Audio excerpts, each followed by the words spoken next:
Come on.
Hey, we're here. And it's time. Welcome to Theme Park Wizard with the homies, the West Coast, West Coast crew. We got OG55 and Dr. Dre. OG, how are you? Where are you from? Yes, well, I'm from the West Coast, California. As born and raised, I love it out. I love it out here. But yeah, no, I appreciate you, Wizard, for inviting me on, and Mr. Vast Sky, Dr. Dre. Yeah, you can find me right here on YouTube, talking theme park studio, all that good nerdy stuff right here, Orange Grove 55, on X and Instagram, Orange Grove 55. I took a little break from X. And I came back like last week, and it was like the guy walking into the room with the room on fire with the pizzas. It's like, whoa, what did I miss here? Like one of those moments. But yeah, that's where you can find me. Check me out. That's right. You can find them also on Threads, which overtook X on mobile. That's pretty cool. And Dre, Dr. Vash Guy, where can we find you, sucker? You're gonna be able to find me on X as well at Vash Sky, and also too on that Park Place every single Wednesday night or Wednesday actually morning. Sorry about that. That's gonna be what somewhere. Yeah, 9 a.m. exactly 9 a.m. PT, or for East Coast it's gonna be noon Eastern. That's where you can find me right now. We are in the process of debuting a new channel, though. Well, I am actually. It's going to be my own channel. So we'll have more updates to come on that. A little bit delayed on that. Got some family issues going on. But trust me, folks, it's going to be a really, really big debut. So cannot wait for that. Wizard, do we have you, good sir? I hope so. What happened? Yeah, why does that keep happening? Okay. I don't know. And the mic, too, is just a little staticky as well. Just make sure those cable connections are tight there. Yeah, it seems like there we go. I can see you again. Yeah. Okay. Now let's get this moving and boost. Yeah, right. your audio. Oh, you know why? Oh my god. Okay, it was going from the camera again. There we go. Now we can hear you. What's going on? There we go. Poor thing. Good. Charging. Keep charging. All right. FanFest nights. Hey, there was an announcement last week for FanFest nights.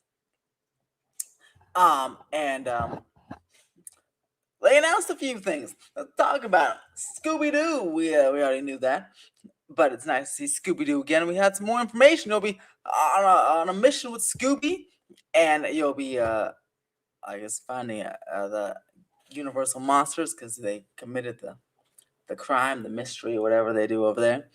Over there in Little Europe sets.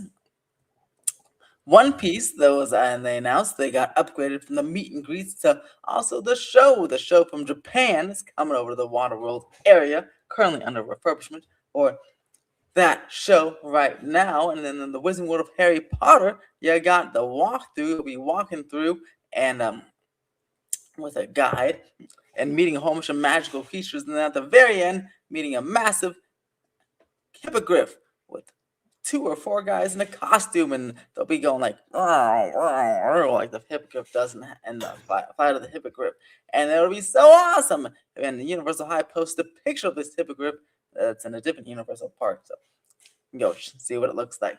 And then Dungeons and Dragons will be the same returning thing, but with some enhancements. But they didn't say what enhancements are. but it was pretty good last year. So even if it was the same thing, I pretty enjoyed it. And then Super Nintendo World will be back with the Yoshis, out with the hunt, scavenge hunt, and in with even more colorful Yoshis to meet all around the land. Ooh. So Interesting. and then there's more stuff to be announced, and between now and April 23rd is when it starts here, and you can really go there. So what do you guys think? What do you think, OG, about these initial or these headlining announcements here for FanFest nights? Okay, so a couple things here. I think the One Piece decision to move that to the Waterworld area, it was a no-brainer, brilliant move. That was you couldn't beat that. That's amazing. I was never a big fan of the Purge thing they had, or I think it was Purge, right? Yeah. Well, that's Halloween Horror Nights. Yeah, Halloween Horror Nights. Oh, okay. I'm sorry. Yeah, this is a good move. I think this is perfect for that franchise. One Piece really surprised me. I knew that this was a popular franchise. I didn't realize how big it was though. When I went there last year in April, everybody had the One Piece gear on, cosplaying, whether it be the girl with the orange hair or with the straw hat. They get to do with the straw hat. I mean, I don't know all the names, but it was huge. So this is a straw hats. Remember we counted them. Yeah, Like, so many. Yeah, so that's a brilliant move. I love the Scooby and Universal Monsters collabo. Taking two completely different IPs, one from Warner Brothers, one from Universal, but yet they fit so perfectly because I mean, really, you know, it's a collaboration made in heaven, really, because the Scooby-Doo, the show, and all that stuff, they dealt with a lot of monsters and bad guys. These two IPs, even though they're from two completely different studios, they work really well together. That's brilliant. I'm just a little sad though, personally, that we don't have Back to the Future. I was kind of hoping for Back to the Future Part 2 in that lower lot, in the Metro sets, you know? That's my only gripe. I wish we would have had that, but you know, what can you do? I know we missed that. That was a great little activation. That was a slam dunk. It was really very enjoyable. What say you, Vash? I would have to echo those sentiments right there. Back to the Future was really an anchor, I thought, for the entire event, and they really did make note of it in marketing and promotional materials and so forth. They really wanted you to know that Back to the Future was going to be a staple at the initial event that taking place in 2025. So for 2026, I was a little bit shocked just because of the amazing success that Back to the Future did bring with it, that they would omit it this time. I understand, though, they want to go ahead and keep this event fresh, and they want to have different anchors and so forth, but I was really shocked at that decision as well. Now, before I get to Scooby-Doo and all of that, I kind of want to go through the list here, because I think the improvements made to Super Nintendo World and that Yoshi experience right there, to have more Yoshis out, I think is a big plus. One of the criticisms that I heard from this event was just how long the wait there was for like a single Yoshi that was out. So if we could get maybe multiple character meet and greets at the same time in order to spread those crowds around, I think that would really, really help everybody out right there. Dungeons and Dragons, I wasn't fortunate enough to see it on my last visit to FanFest nights, but I heard it was incredible, and to see improvements to it, that is a slam dunk for that event. Now, Harry Potter really didn't have a walkthrough experience or a showcase like Star Trek, for example. It just maybe had some characters that were featured prominently in that land. So to actually have a walkthrough experience, that's a big plus, especially for those Harry Potter fans out there. Now, One Piece is huge. OG, I was actually shocked, like you were, at the popularity of One Piece, but it really has become this generation's almost Pokemon or Dragon Ball Z, those kind of signature franchises that maybe we grew up with. One Piece has kind of dominated that conversation, at least in the cultural zeitgeist when it comes to anime for today. I think there's well over 1,000 episodes. It's one of the longest running animes that there are, an anime that there is out there. And also, too, the characters are extremely popular. That series is extremely popular, and it definitely reverberates here in the States, in the Southern California area. So to see Waterworld get that, that's awesome stuff. I am going to be curious to see if they do anything with some of those characters, like Nami, for example. I have seen the One Piece show over there in Japan, and she's out there, and it's, I mean, it is accurate to the source material. I do wonder, though, if they're going to make any changes there regarding that, but great to see that that's getting a whole new show. That's one thing that I thought FanFest was lacking, was kind of a sit-down show experience, you're going to be seeing that with One Piece. And then to bring back the tram experience, but to actually have it instead of Courthouse Square, doing it in Little Europe and so forth, taking you back to those iconic sets and so forth, where the monsters were made famous, featuring the monsters with Scooby-Doo, I think is an A+ win, and does show it differentiates itself from Halloween Horror Nights, because if you just have the monsters by themselves, maybe people would think twice about this event, especially with those with small children and so forth.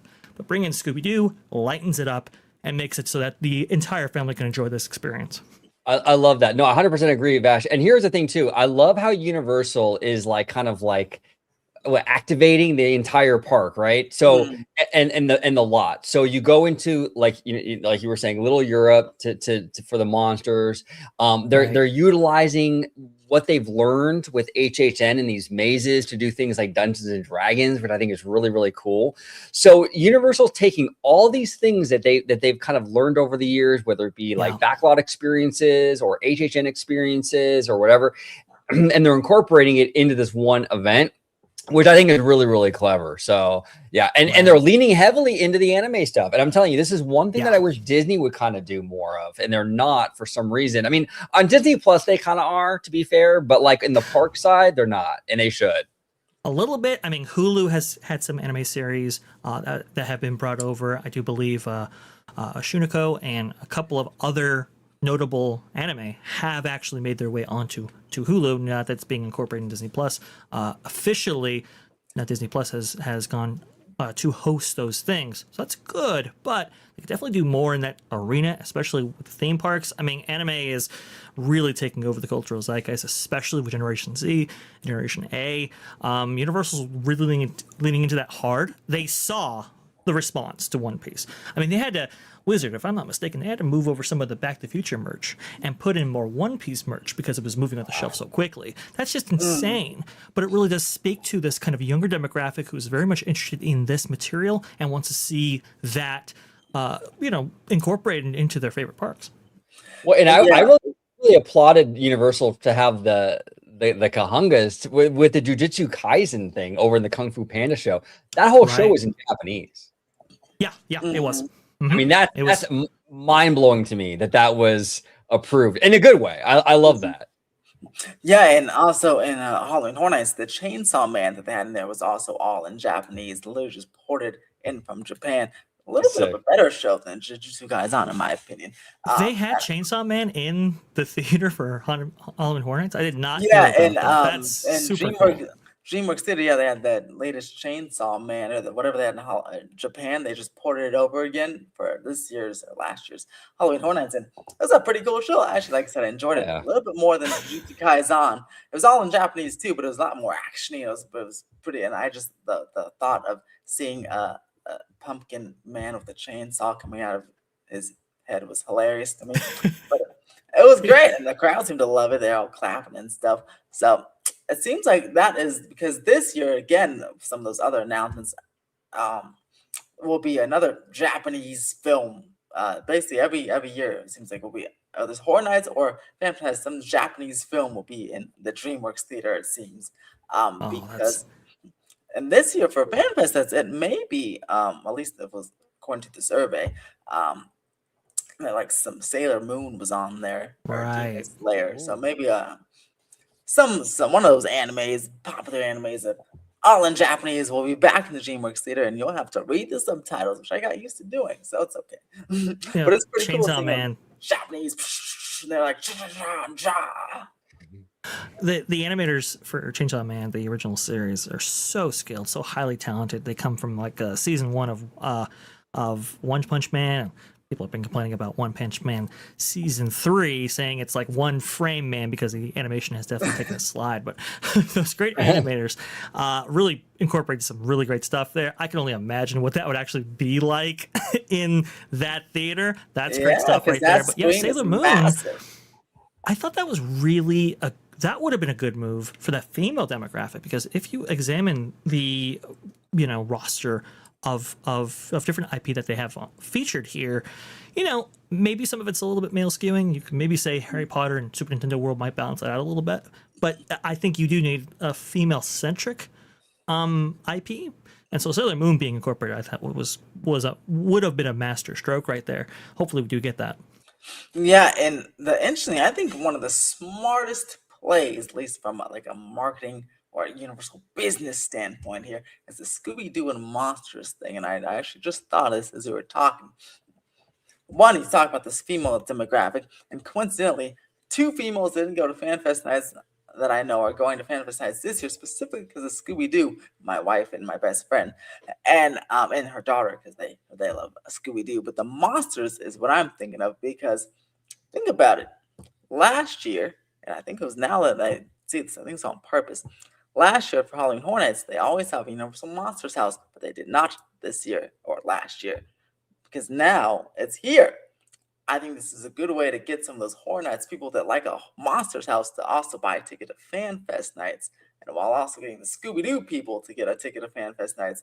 But they still want the little horror people that are missing out on the Monsters House, because it's usually every single year, but not this past year. Now, if they missed out their monsters in like a Halloween Horror Nights house type experience, now they have to buy a ticket to FanFest nights, and that way they just got their money 2 times, which is pretty brilliant on Universal's part. Right. 100%. Now, Wizard, do you think this is possibly, because we've talked a lot about, Dark Universe coming to Hollywood, right? Mm-hmm. Whether it replaces Springfield or Lower Lot, whatever it is. But do you think there's a possibility? And I know we've had the monsters represented in this park before, mm-hmm. but they're leaning a little bit more into them than they have. Do you think that this is possibly like a beta test to see how they do and the sellability of it? And to see if maybe a Dark Universe would be a good fit here. I think so. I feel like anything's possible, because I always, incorporated somewhere. But yeah, this is a spot like you mentioned. This will be incorporated in a non-Horror Night spot. It'll be more of a family spot. So if it gets a big hit, then because Dark Universe is kind of like, it's still like a family land. There's like a lot of kids and people in there. It's not scary or anything. So if that works out, yeah, maybe it's like a beta test. And the Scooby-Doo, I'm curious how it's going to work, because they said like a walkthrough type of experience. But this could be another smart thing, whereas how Back to the Future you can stay down for hours, right? Well, maybe you can stay down here for hours, but maybe they'll make it where you can keep doing it. Whereas there's so many monsters. So let's say, I don't know, let's say the goal is to solve a mystery, right? Maybe each ride is a different monster that causes different mysteries. Let's say there's multiple scenarios. You have to keep riding to get different scenarios. I feel like that's something they can easily do, because there's so many monsters out there. So it encourages rewritability, which is a way to keep keep staying down there for hours, like with Back to the Future. I'm curious if they'll do that, because it would be cool to have a kind of courtyard experience, like you said. That was very evocative of the Back to the Future experience that they had last year. And there are definitely places where you could stage something like that. So that is really interesting, how you could maybe stay over in that area on the other side of the back lot and experience that walk through over and over again, and maybe see some monsters. I think that's a great point right there. But Dark Universe, that land, I mean, Wizard, we've kind of gone back and forth in the history of Universal Studios Hollywood, and how that land was originally envisioned at some point for that park before being adapted for Epic Universe. And that's mainly because the history of the monsters and that park is so synonymous, right? That's really where those monsters were born from. So to incorporate them in that way makes all the sense in the world. OG, you might be onto something where they're testing the waters on this to see whether or not a Dark Universe permanent attraction might be just as successful as we know it has been over at Epic Universe. Oh, it's been massively a massive hit, and it's really great too, because the monsters are like the DNA of the studio. Where the Disney fairy tale is really like the heartbeat of the whole thing for Disney, but like the Universal monsters are the same thing for Universal. It's the heartbeat of that whole studio, and it really did build the studio. I mean, it really did, and so it'd be great to have it kind of come home. Yeah. To the spot where it all started, and to have a great Dark Moor over there would be amazing, and just have Monsters Unchained and the whole thing would be surreal, absolutely surreal. Fantastic, I love it. Yeah, that would be great, because I mean, remember, I know they had that Monsters House and Soundstage 12 where the Dracula movie was filmed, which is pretty cool, and we all walked through it. If you were in Horror Nights that year, like you can't say that in Orlando. You can't say it actually No. anywhere else in the world, which is pretty mind-boggling. That's what makes Well, that studio and that park so amazing. No, you're right. You're right. And that's what really separates Universal Hollywood from anything else, because you can't go to a working studio in a theme park anywhere else on the planet. I mean, this is the only place you're going to get that. It's a very, very, very unique spot.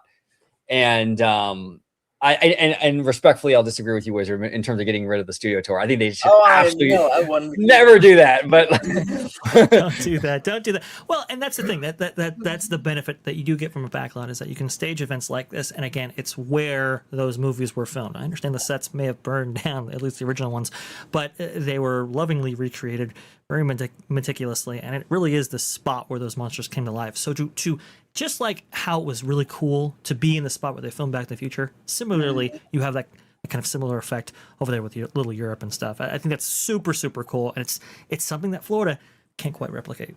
Well, yeah, and we just got word, like a teaser. As of this live show, we just have the teaser. Tomorrow we'll get the official announcement, but it's looking like Fast and Furious is going to end up in Florida, right? Mhm. Right. Now, look, I'm sure the Florida version will be amazing, but I mean, the way And it won't go over and under an escalator. that's what I'm saying. Uh-huh. And Dre, you saw that. You saw how cool that was firsthand. I mean, Mhm. dude, I mean, it is in person. It is Florida, surreal. Florida version won't have those beautiful views.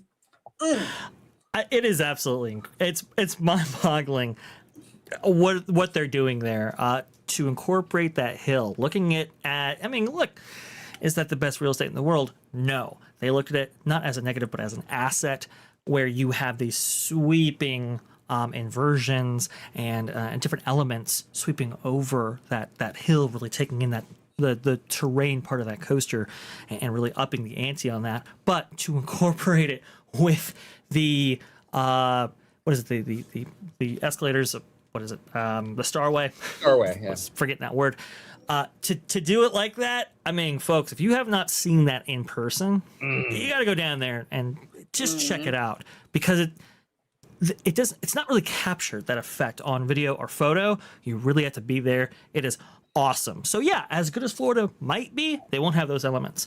But Wizard, do you think they compensate by making it maybe somewhat longer? I know that there has been some criticism over the California version of the attraction because it is so short. Do you think perhaps they lengthen that? Well, I say that it's funny, the criticism there, and this is why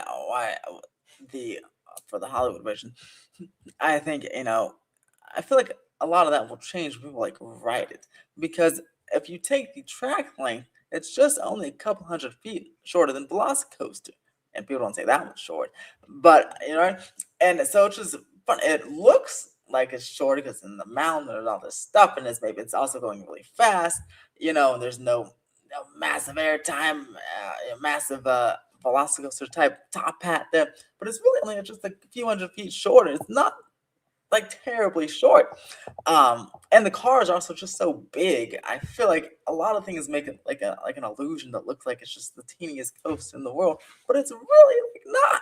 So I feel like a lot of that, I feel like that perception will change when people start like writing it and like feeling it.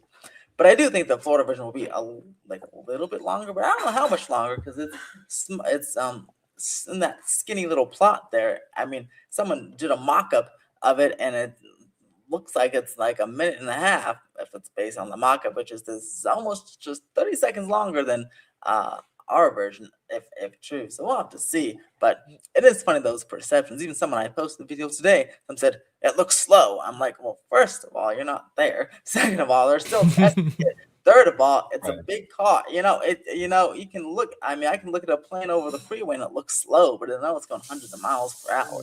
Well, yes, 100%. Now, real quick, I'm going to digress just a little bit, but I'm going to come right back to Fast and Furious. But Please. I did a video with our good friend Mr. Webba the other day about this new space themed coaster coming to Legoland, which looks awesome. Right. Did you see it? I can't wait to ride that thing. Yeah, it looks crazy. The ride vehicles, everything looks crazy. It kind of reminds me a little bit of like a Cosmic Rewind, but I was shocked, Dre. I was shocked. This thing has a 40-mile-an-hour launch at Legoland. Legoland? Yeah, right. 40 miles. That is 40 miles, did not which know is, that. by the way, that is just 5 miles per hour short of Revenge of the Mummy.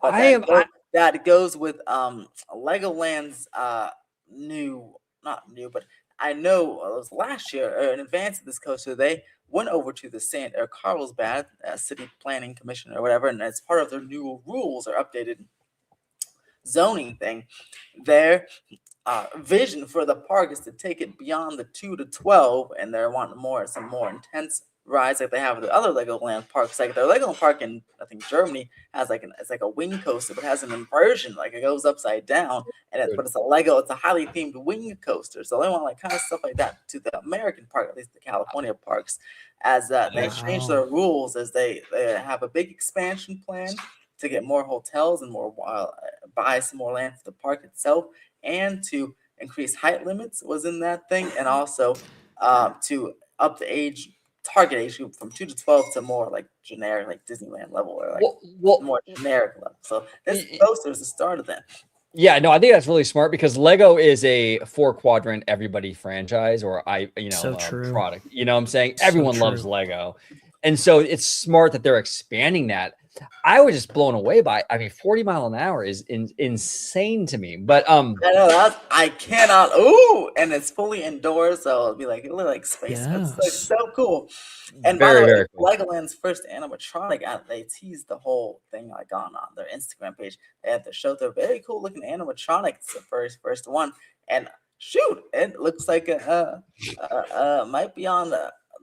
Theming wise, it may be on the same level as the Cosmic Rewind. Actually, it's better because it has one animatronic and Cosmic Rewind has 0. So. That is true. That is very, very true. Now, okay. So in terms of Fast and Furious, to kind of go back to Fast and Furious coming to Florida, which we think that's going to be the announcement tomorrow, right? Mm-hmm. Yeah. There's good and there's bad with this. It's good because it points to the fact that you know what, the Supercharged is going to go away because you're going to have this new attraction. Yes. So. Thank God, Supercharged is on its way out. That's amazing. And plus, I just think Hollywood Drift looks like a really cool, fun ride. Now, my only downside to this is that it would have been cool to have like a Ghostbusters or some other, like a different sort of thing come to Orlando and not have the same franchise.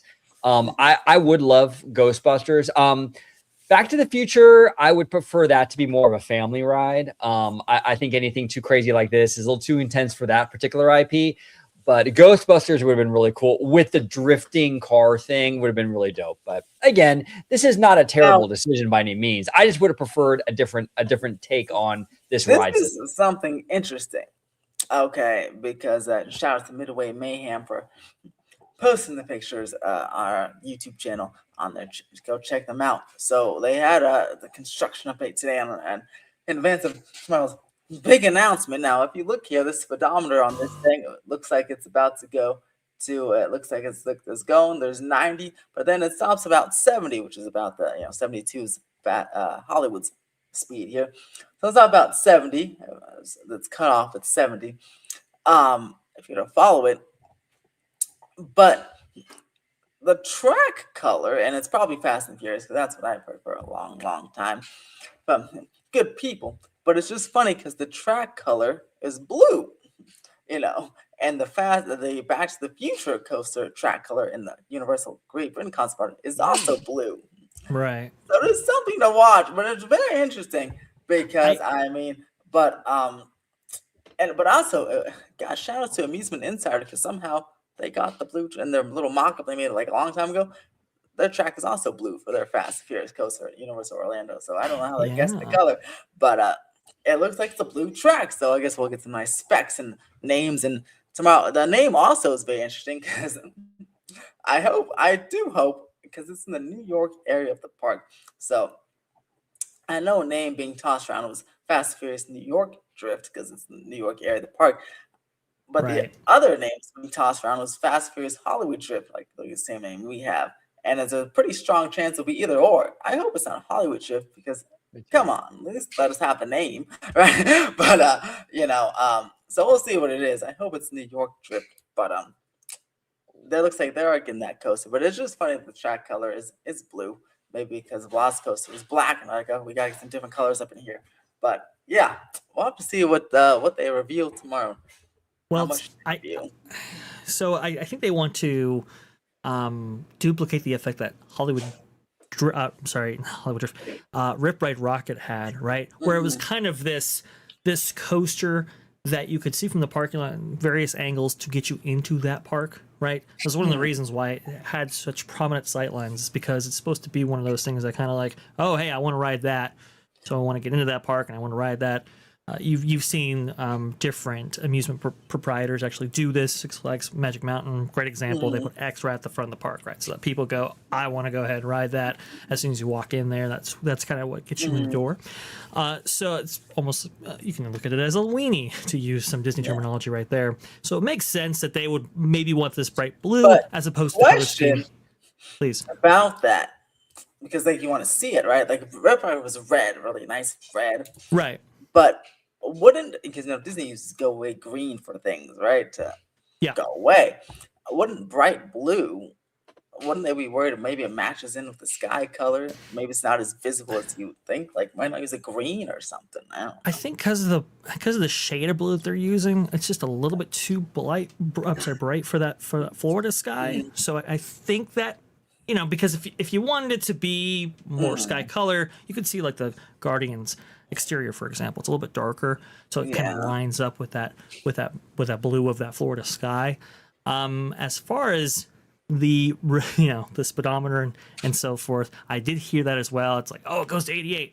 It's like, yes, that may be true, but the DeLorean speedometer is very highly recognizable. we would know whether or not this was a DeLorean speedometer. Unfortunately, it's not. The people that say that, 88 is like right here. It's right.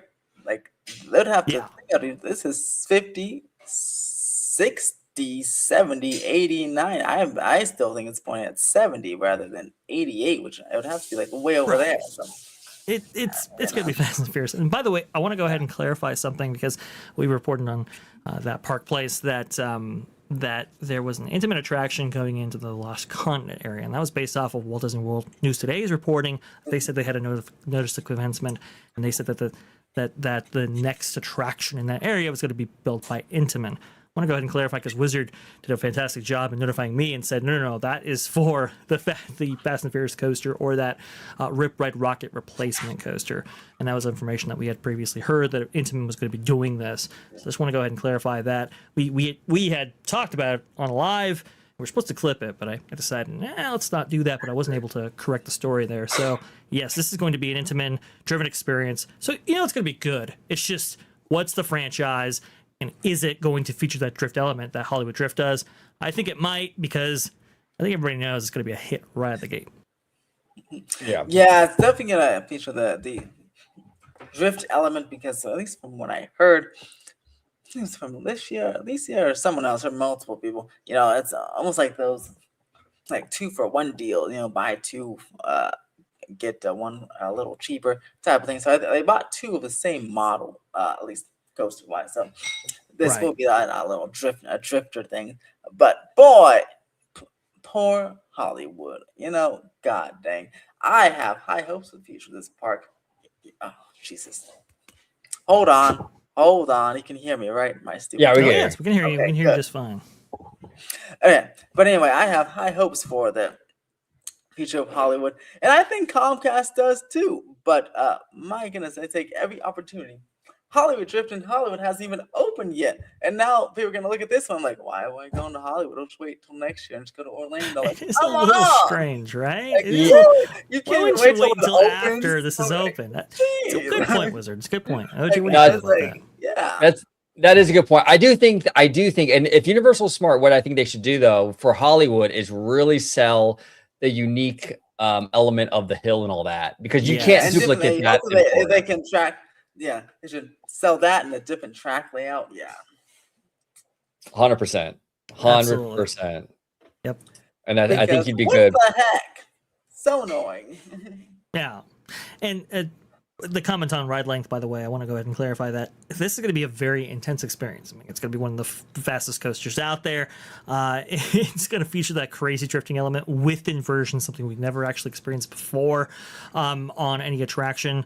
Certainly not one from Universal in its past. So this will be because it's going to be so intense, do you necessarily want it to be a lengthy coaster? I don't think so. So I think it's going to be Yeah. a perfect ride length, but we'll see. Now, one, I don't know why it's glitching out, but two, wow, I look like a cyborg over here. But two, you say so. Universal in their press release for Hollywood Drift back in June made a big mention of 72 miles per hour and how it's Universal's fastest coaster. This is another thing that is exciting but also concerning. If this thing is like 73 miles per hour, I'd be so mad. Like, come on, Universal Hollywood can even have the fastest coaster for more than a year. I'm very curious about the speed because I hope it doesn't undercut. I hope this announcement doesn't undercut our announcement in any way. But I have a bad feeling because they really made a big fuss about the 72 miles per hour and fastest in the chain. And oh my God, you gotta come out to see it. If this thing's like 75 miles per hour, I'd be so mad. That would be a problem so soon. Definitely. They have to differentiate it from Hollywood. How are you going to do that? You don't have the hill element, so what do you use instead? They go with speed, probably. That's no good. I agree with that. Very annoying. A couple of comments. What do you think about when the Walking Dead location? I don't think anything will be there, just based on what I heard. Because the used to be Star Trek for FanFest Nights, and now that walkthrough has been replaced by the Scooby-Doo Wizarding World walkthrough. Is what I heard. What will the one in Florida be called? Fast and Furious Orlando Drift. I heard Fast and Furious New York Drift because it's in the area of the park, or Fast and Furious Hollywood Drift. That one I don't know why, but that's just what I heard. Funny how both of those are not representative of Florida. New York makes sense because of their park, but it's just funny. Right. Well, Supercharge is really interesting too because it's in the San Francisco, roughly that area of the park. The 3D backdrops that you actually see while you're on that attraction evoke more of that San Francisco architecture than the Hollywood version does. They've always tried to do this. Yeah. I don't know how successful it'll be though. Yeah. And that's a good question. I do hope think we will get a Fast Furious Supercharged closing announcement, right? With the opening of this announcement, and for that, I keep hearing a Back to the Future replacement that I keep hearing is being replicated for our studio tour grand finale, but who knows? Well, speaking of closing announcements, and I know this is digressing a little side quest here, just for like a second, but Monsters Inc. Yeah, no, that's what I was going to ask. Exactly. When is Monsters Inc. going to close? Because this whole Pandora thing... OG, it'll close when Fast and Furious Orlando Drift opens. Probably. Probably. Yeah. Early 2026 is slipping away. Only got 2 months left of early 2026, which is the last official thing Disney said back in June when they said that the parking structure will begin construction in fall 2026. So that is the last official thing they said. But early 2026 is slipping away from our fingers. Oh yes, it's slipping away very, very quickly. I just hope it doesn't take the Tomorrowland entrance route, where we're still waiting for that 7 years down the line there. As long as we're not waiting Dr. that long. Dre, for that to happen, they'd have to close it, put the walls up with concept art of Avatar, and then do nothing. That's true. OG, if they do that, we're in big trouble. We're in huge trouble. We're delayed for sure, and one of the reasons for that is because they gotta start work on this parking structure. How much have I said this before?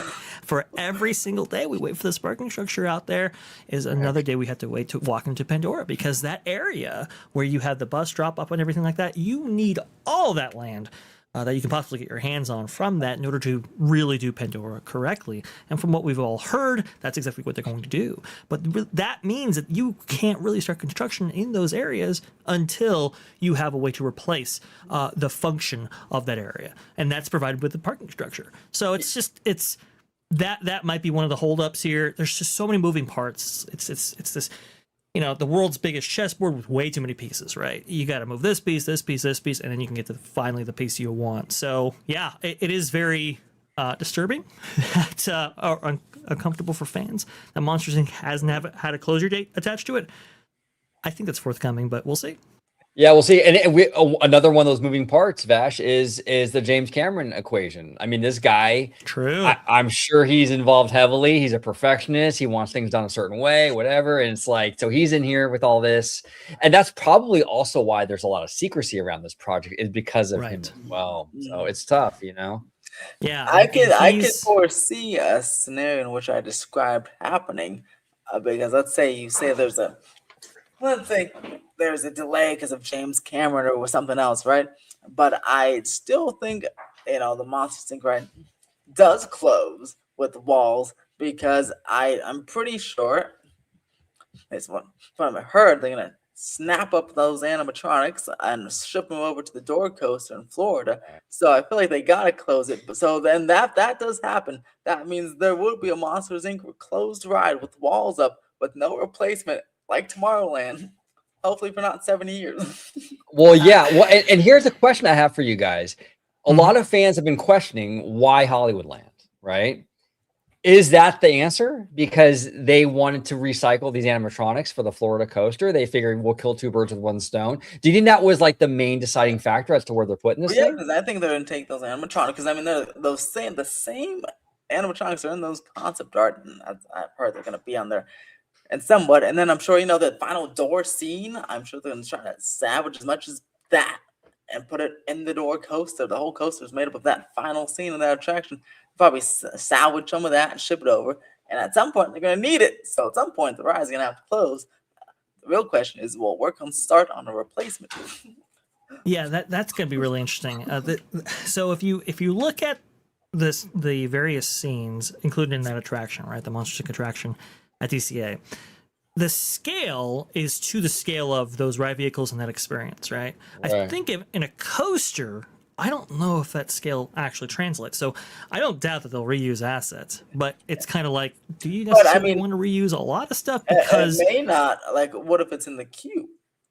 Or like, what if they that's put a very good Ross point. in the queue too? Yeah, because they have a big show true. building, so they can put a lot of animatronics in the queue. That's a very good point. I don't know if it influenced the decision to place it there in Hollywoodland, but that's definitely a benefit.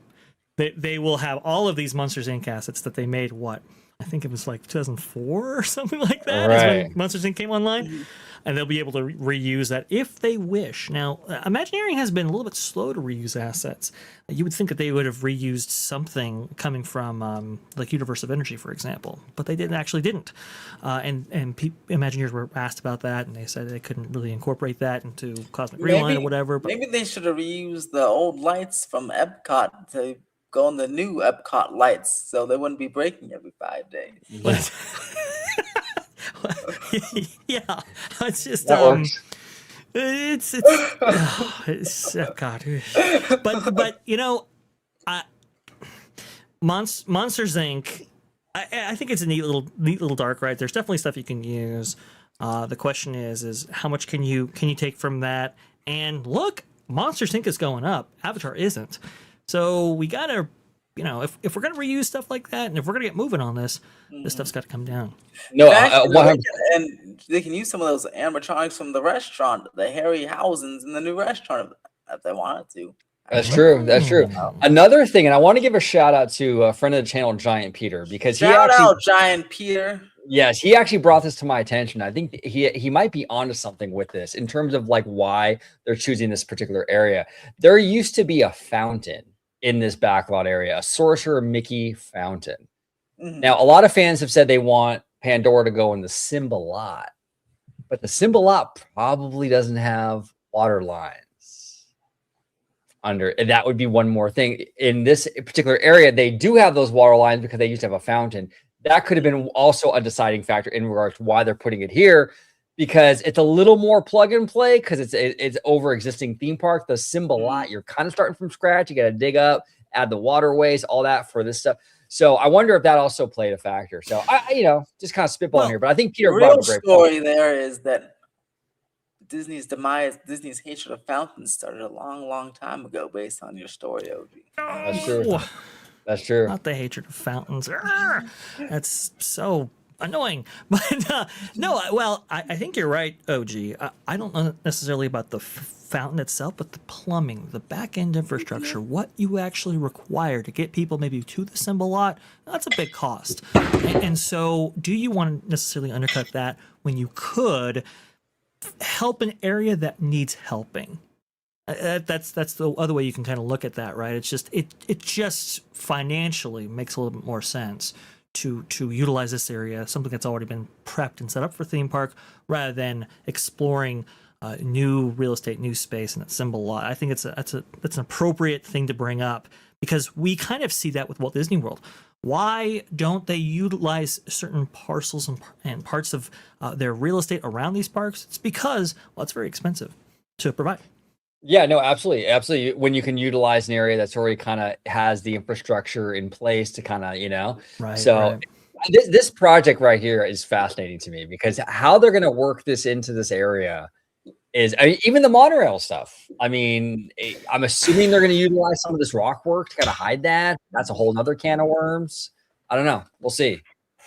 Yes, and if anybody's seen Fire and Ash, by the way, there is a moment in that film, specifically that finale battle that takes place there, where you can see a lot of this in there. I was stunned, because you look at the rock work and the patterns and stuff. Oh yeah, it's I did notice that. That's DCA's new upcoming land right there. So it's a little bit of that incorporation coming in here. I think that's very interesting. But you're right.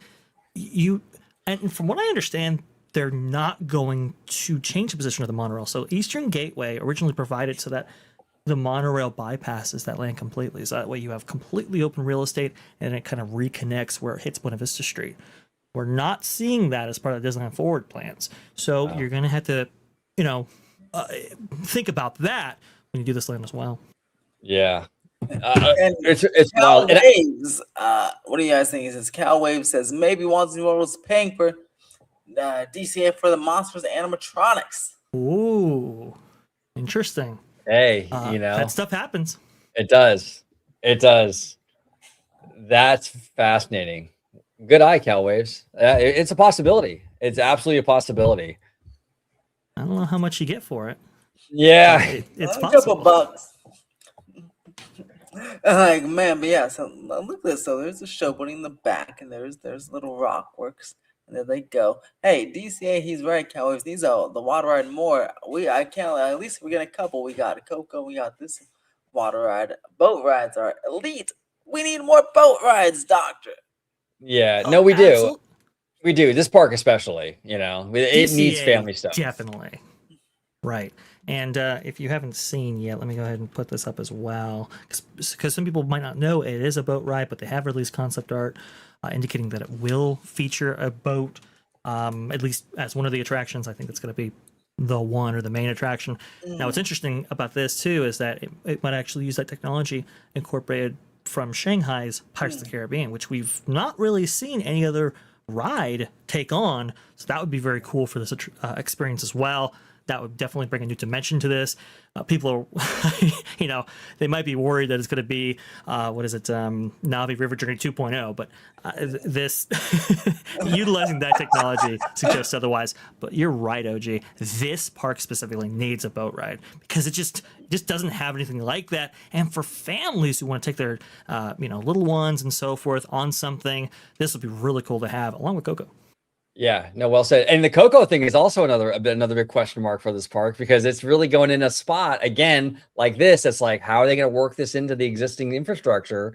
And I'm really surprised. I mean, shout out to Dave from Fresh Baked and our good friend Bricky, Fresh Baked. But they're actually digging further into like almost to the sidewalk. Like, it's crazy how they're utilizing every nook and cranny for that Coco ride. So it's gonna be interesting to see how that whole thing shakes out too. So a lot of cool stuff. DC, I'm happy that DC is getting love though, because this park has really fallen behind since 2012. It needs to start catching up here.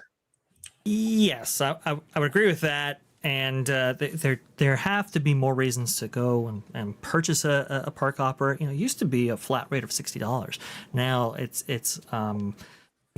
depends on how many like if you have a multi-day ticket, for example, how many days you actually purchase and so forth, how much that park hopper option is going to be. But it is kind of expensive, right? So the more things that you provide for this theme park, I think it's going to be great. Boat rides for sure. I mean, people wonder like, okay, well, how did something like Monsters Inc. go from 30 minutes, 20 minutes, all the way to 60 minutes, 70 minutes. I mean, we've seen the times on the average wait times for that attraction. They've exploded. Why? Two reasons. One, Lightning Lane, but two, when they removed Bugs Land, they removed a lot of that kid-friendly capacity for that park. And so for a family looking to take the little ones on something that the whole family can enjoy, Monsters Inc. was really that only thing that they really could ride together.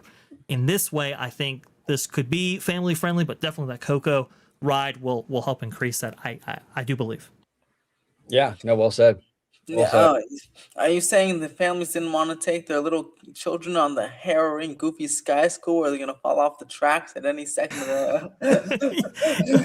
You know, there are those little ones who that's kind of an intense experience for them, right? But you can only go on Jumpy Jellyfish, and I don't know. Heck, jumping jellyfish is scary for the little ones. I was like, oh my, we're higher than I thought it was gonna be. Yeah.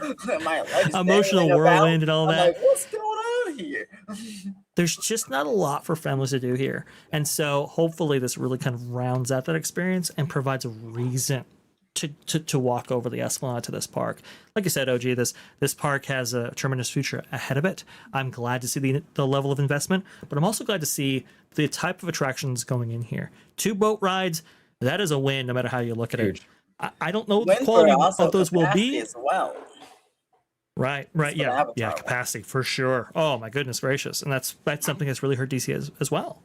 Yeah, well, and the other thing too, and I've always said this, but like when you have people coming to Disneyland Resort, Disneyland's always going to happen. It's always going to be the park they go to, but DCA is always the one that's kind of like expendable, right? If you can make this park a have to go to park, you better ensure that families visiting will go to both, because you're not going to go to Disneyland Resort and not go to Disneyland, but you might go and not go to DCA. So if you can make DCA like a must go to park, then you're locking both parks in for everybody, and that's a really smart business decision.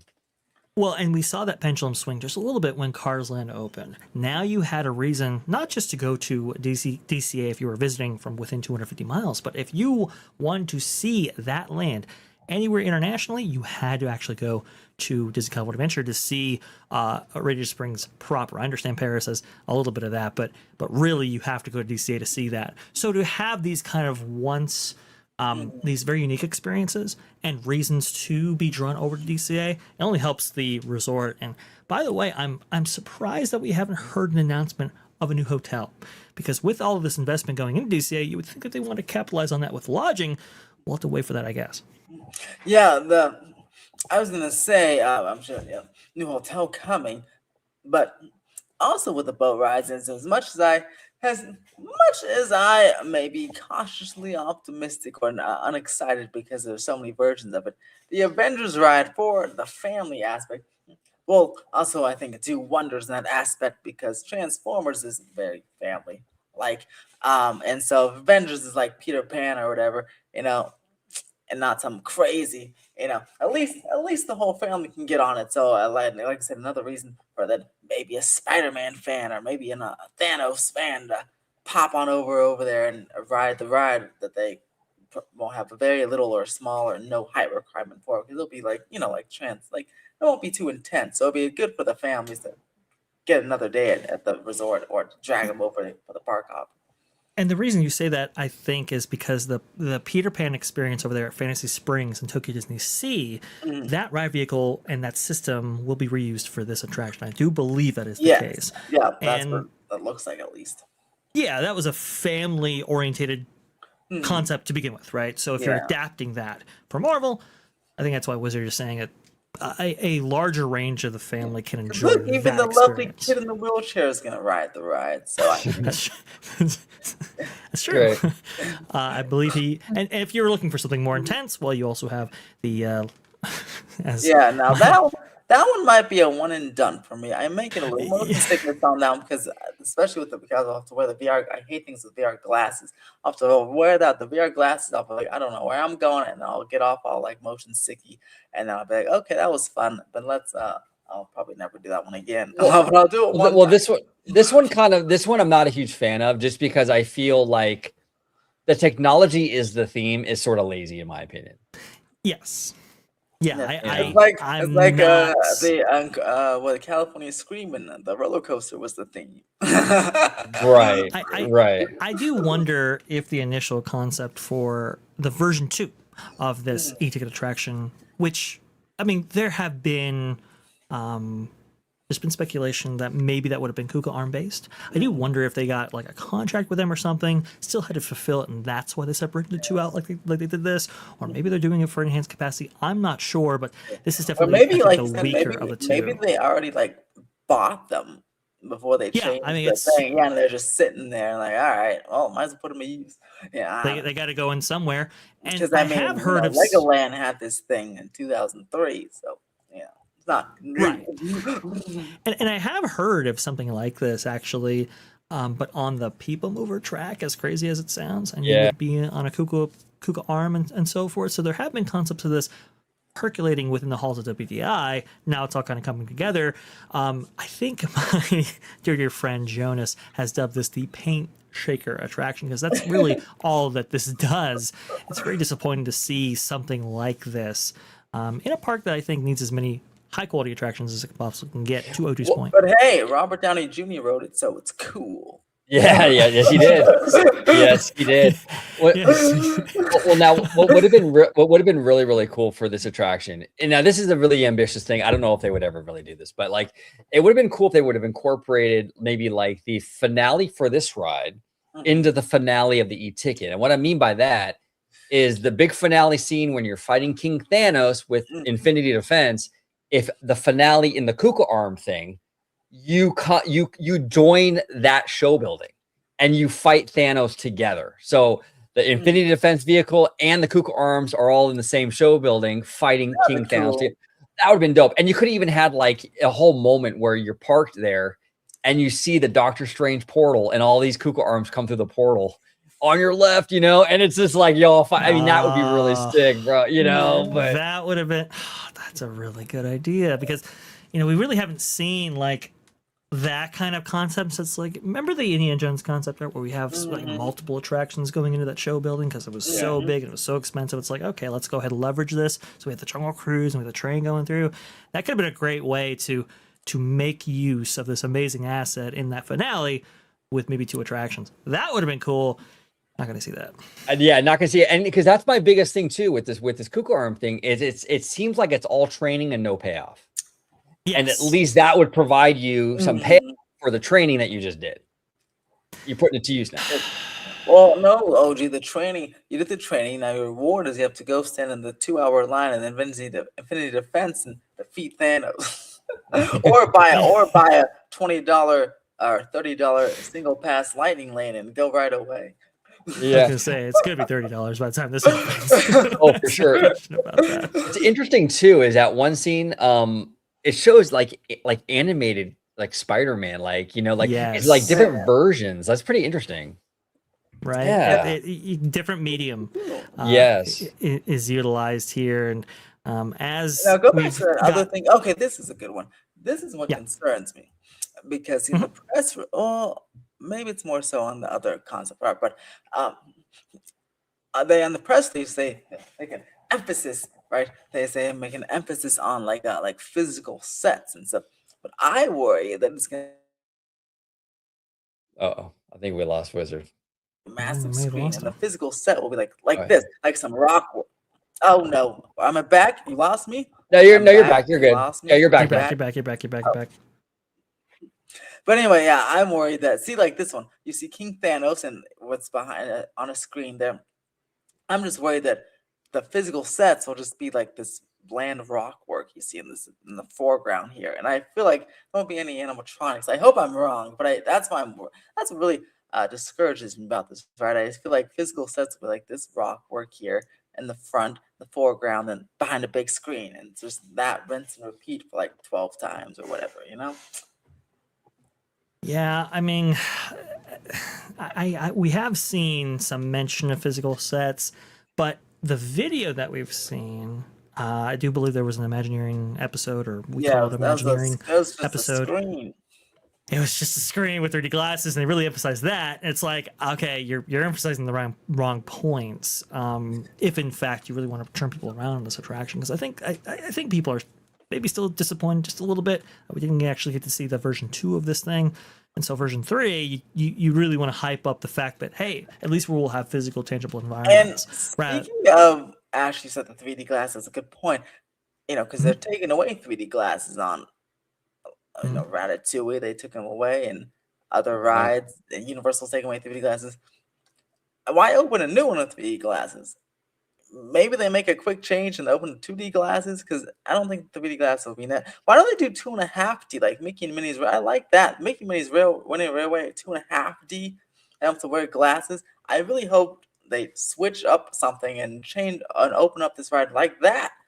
Because why am I going to have to wear it? Why are they opening up another 3D glasses ride that they strongly emphasize here in 2027? Hopefully. Yeah, no, I agree with you. That's silly to me. I agree with you, Wizard, on that. And when they premiered Runway Railway with that 2.5D technology, I really thought that was the beginning of a lot of different kind of cool ways of kind of making it look like there's depth there without glasses. But they really never dipped back into that. They did it for Mickey, but they never really revisited that. And I would have rather have seen something like that incorporated into this instead of having the glasses. You're right. The glasses seem a little outdated, where a lot of companies, even Universal, are going away from glasses. Including them, they just removed it on Ratatouille. Right, exactly. Exactly. Go back to the ride vehicle there, Dr. Dre there, because this emphasizes what I was talking about with physical sets. Because this exactly looks like a version of Transformers right there. See those high walls that just really make your focus to the front? It's really hard to have physical sets when there's those high walls there, which makes me, like I said, worried. Like if they really want to do 3D or physical sets, 360 physical sets, the walls will be lowered so you can, you know, decorate the room. But this just screams, you wear your 3D glasses, maybe have some rock work or something is the physical set, but in front of a giant screen, and then I just wish it was a little different. Well, that's why it's a fair people are point. kind of discouraged, because in the Peter Pan version of this same vehicle concept and all that in Fantasy Springs, it's the same thing. It's all screens, and one of the reasons why they do have those high walls, just to Wizard's point, is to really focus you on a particular area of that screen that they show you. And Transformers does this to a certain extent, and Spider-Man does this to a certain extent. So them leaning into this doesn't suggest that there will be physical sets, and especially with the 3D glasses and so forth, it really conveys the opposite. OG, sorry, go ahead, please. No, you're 100% right. It's looking like it's mostly screen based. Like Wizard was saying, I do think that we're going to have some like this kind of thing, some set pieces here like and there. A massive pole, but you can barely see it because the main focus is on the screen, because that's what the vehicle wants you to do, you know? Right. Yeah, that's the thing. I just hope, you know, the end product, because DCA really needs to blow minds. We've been waiting on this thing before the pandemic. I mean, this is I mean, 2019. I mean, this thing has to like really impress. So I hope they utilize the Peter Pan and Transformer technology in a way that's like, okay, this is different. This is cool. You know, I hope the execution is there. I really do. Sam, I hope they find a way to make it even better than Spider-Man in Orlando or you know, Peter Pan, and like people should be coming up saying, "Wow, this is the best version of the Scoop style ride ever." Which I don't know, Jurassic World Adventure is a Scoop style ride in Beijing, and that has the big animatronics chasing you around. So it might be a little hard to be the best one, but at least the best one in the U.S. Because boy, like I said, DCA needs something to draw the people over. Buy another park ticket, buy a park hopper and stay the day. And you know, people really like Transformers, so they could have really, really just loved it. Or not, I don't know. Obviously, we know what this attraction needs to achieve, but is it from an an executive standpoint, or maybe an Imagineering standpoint, you're over relying on the brand. Like you're just trusting that the brand will sell this attraction no matter what the quality might be on the other side.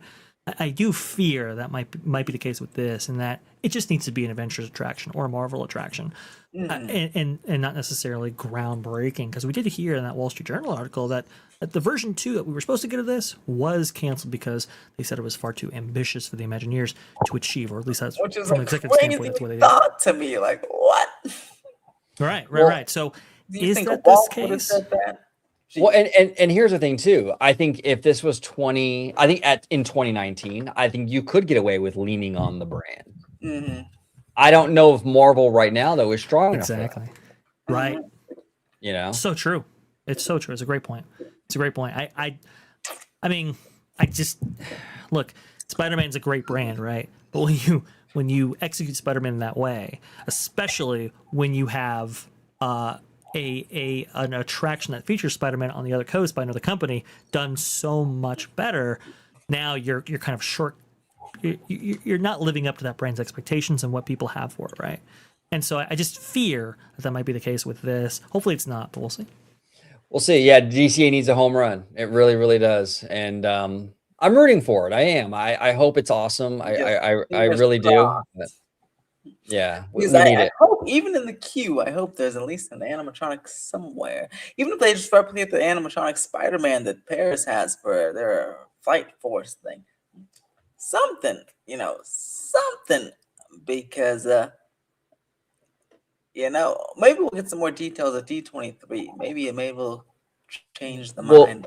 Well, no, I do think this D23 coming up this year is going to be the kind of putting meat on them bones kind of expo, where it's like, I don't think we're going to get any big new announcements. I think we're going to get a lot of fleshing out of so Avengers, we'll get a lot on Avengers. We'll get a lot probably on Pandora and Coco. The Florida stuff also, like Encanto. We'll get information on Monsters Inc., Indie. So that's what this expo will be. Not to say there won't be anything new. There might be some, hey, look, maybe we'll get an announcement for the Phantasmic Dragon or something. Little things like this, maybe, but we're not going to get any huge announcements, I don't think, this expo. It's mostly fleshing out what they've already announced. They announced everything under the sun last year. So, Yeah, I don't think they're going to be announcing Tomorrowland redos and some of the other things. These little most Dr. Dre. anticipated. Go, please. Even in the biggest D23, they still won't announce a Tomorrowland redo. Yes. Well, go, you're right. You're right. And here's the thing, because we all know it's like the worst kept secret in Hollywood. Josh is going to be the next CEO. It's going to happen. Sure. If he wanted to just like the easiest way to get the fans on board. Now remember, Bob Iger did this. When Bob Iger took over as CEO, he did a lot of fan outreach. He bought Pixar, which a lot of fans applauded that, right? And he brought Oswald back. Josh would be smart to kind of make these sort of initial decisions to kind of bring people on board initially. And a new Tomorrowland is like just easy win. It's an easy layup right there. I mean, you announce that. I mean, and that would be an easy win, but will they do it? I don't know. Well, that's the thing, though. I mean, you say easy win, and winning over the fans, yes, I do agree with you. It is an easy win for them. But remember what the Wall Street Journal article said. It didn't really dedicating that much money to redo that land didn't manifest in higher attendance, or it didn't really move the needle in terms of the metrics that executive used to greenlight those projects. So yes, for us, absolute win. But for executives who actually control the purse strings on these things, maybe not for them. And that's the most disappointing thing. Hopefully Josh D'Amaro gets back to that kind of ambitious side of WDI, where not every single decision is motivated by, is this going to, increase attendance or increase demand or whatever. Sometimes you just have to invest in your lands or parks, even if you don't bring something new, just so that it prevents it from being, a rundown ramshackle of a land like Tomorrowland is currently. Well said. And the thing too is from an executive perspective, and you're absolutely right, Vash. From an executive perspective, I'm looking at Tomorrowland going, okay, we have Star Tours packed all the time, Astro Blasters packed all the time, Space Mountain, the Nemo subs. I mean, this land is still it's packing the bodies in. So for the executives looking at this going, like, what are we doing? Are we really going to dig this area up? It's still moving. It still has a ton of activity in here. What's the upside from a business perspective? You know what I'm saying? There's not a whole lot to it. It's mostly a cosmetic change. And I can see an executive or suit going, why am I doing this? You know? Right. That's it. I mean, it's like it accomplishes the tasks that it has now, right? Obviously, you have restaurants in there that are packed and are well used. You have attractions there that do still get decent wait times, like Star Tours, Buzz Lightyear, and especially Space Mountain. Like it serves all of those operational purposes. From an executive standpoint, you really have to make it clear that look, it's not just about the operations. It's about you're charging almost $200 a day for Disneyland. To keep that premium price point, you really do have to invest in ways that the guests can perceive to really keep ahead of the competition, especially if you're demanding that high price point. So I think there are arguments to be made, even in the monetary sense. But look, this is the weakest area of Disneyland, and I don't know if we get a new attraction out of it, but man, it would be cool to have a new theme. Maybe we should just do it ourselves. Take some hammers and start demolishing the people who were trapped in the middle. Oh, let's not do that. Yeah, right. That's not good. That's a way to get trespassed. But look, I like the attractions in Tomorrowland, but man, Tomorrowland itself, it needs a lot of work. It needs a lot of help. And it was really discouraging to see that in the Wall Street Journal, but not surprising. We'd heard that for a little while, and to hear it confirmed, it just makes sense. That's why that entrance, concept art wall or whatever has been there for 7 years unmolested. Yeah, no, you're right. And I recently did a video with 6 Miles Tall. He went to Shanghai Disneyland, and we were looking through some of his videos. And the Tomorrowland over there looks really cool. I mean, that's the kind of look at Tokyo's Tomorrowland coming up with this new Space Mountain area. I mean, like Have even you seen if that aesthetics, that'd be amazing. Just bring that over here. Let me ask you guys. I'm curious your take on this. Mm-hmm. That Space Mountain, they leveled their old Space Mountain. They bulldozed that thing to the ground, and they rebuilt it. Do you think how would that go over though with the domestic fans?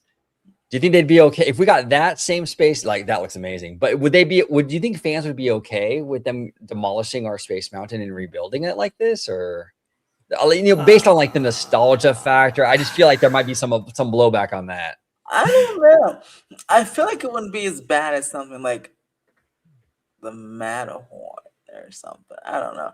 I feel like there will be some. I mean, I'd be down for it. I'm all in on this thing, but I don't know with the fans. Then, like, operationally, oh look, there's Splash Mountain. Oh, that's yeah. It's an interesting angle, but you could see Splash Mountain is very big out there in Japan, and this dwarfs it. I mean, it makes it look like nothing. But I'd have to look at a satellite image, but I don't even know if we'd have enough space to. I was just going to say that because there's like the new codes. It would be like. We'd have to go out with Espionage or something because it's like that's true. Impossible. The footprint that this takes up is immense. I mean, everything behind Space Mountain was demoed along with Space Mountain, and substantial portions in front of it. This thing takes up a massive amount of space. So I just, from a standpoint of feasibility, I just don't think it's there. But Mountain took over they made took over Interventions or something, and then. That whole area and somehow made it work like a different.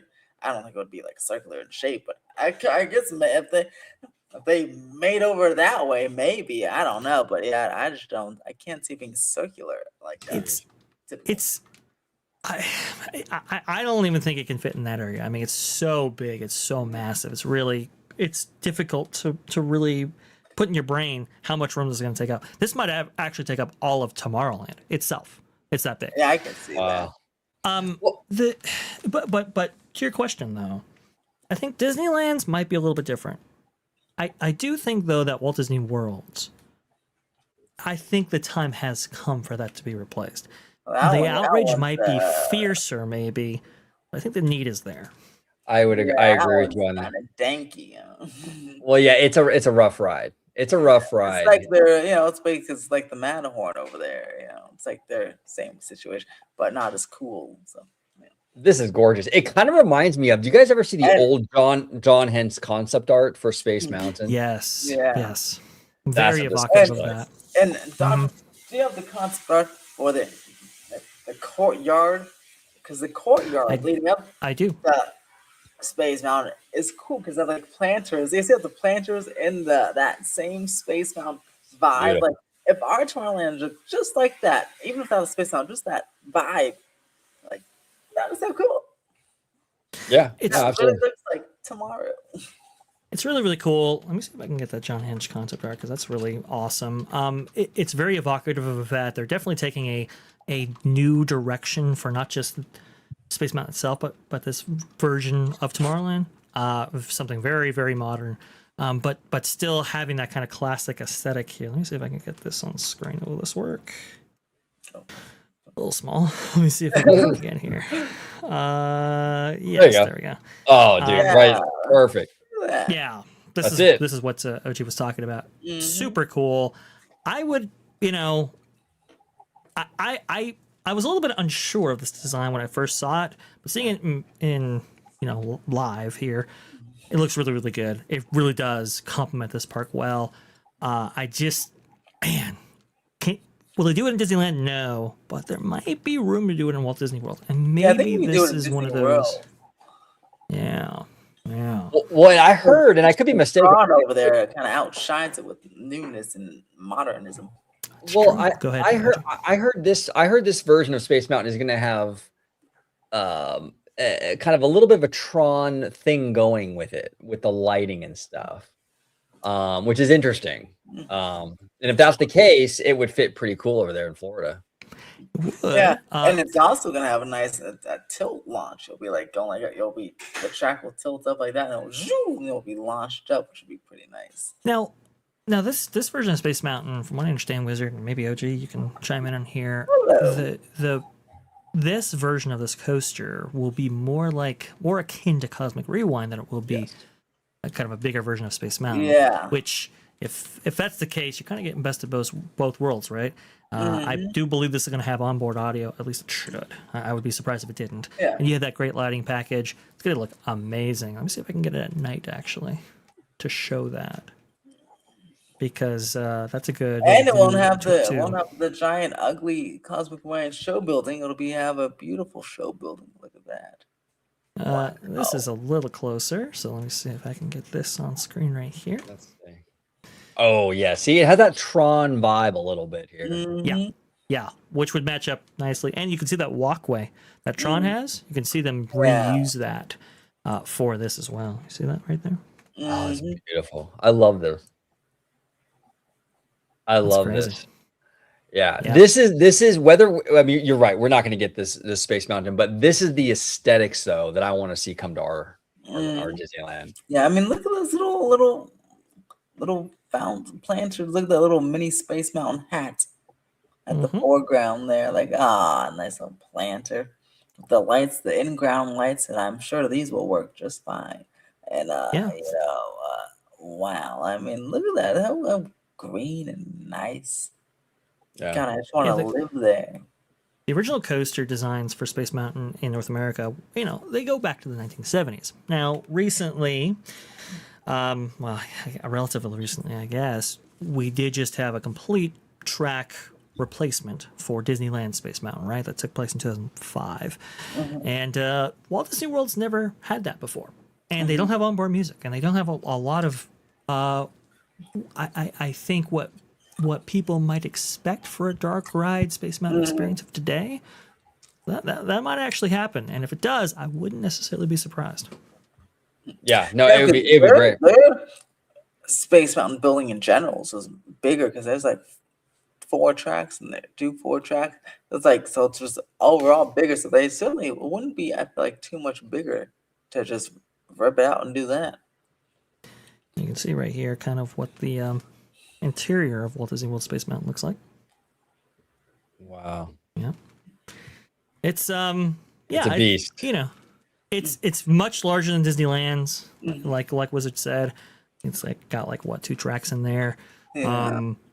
versus Disneyland's single, and it just takes up a lot of real estate. So I can definitely see maybe something happening in this area, but Tokyo, setting the trend as always. Absolutely. I mean, Well, gosh. and this is look at that. And they Yeah, got the skyline in the background. yeah, and this is what's frustrating, I think, for a lot of American domestic Disney fans is that we see a lot of creativity overseas, and I want to see some of this over here. I mean, I don't even need exact, but like just this energy, this love over here. It's competition is a good thing.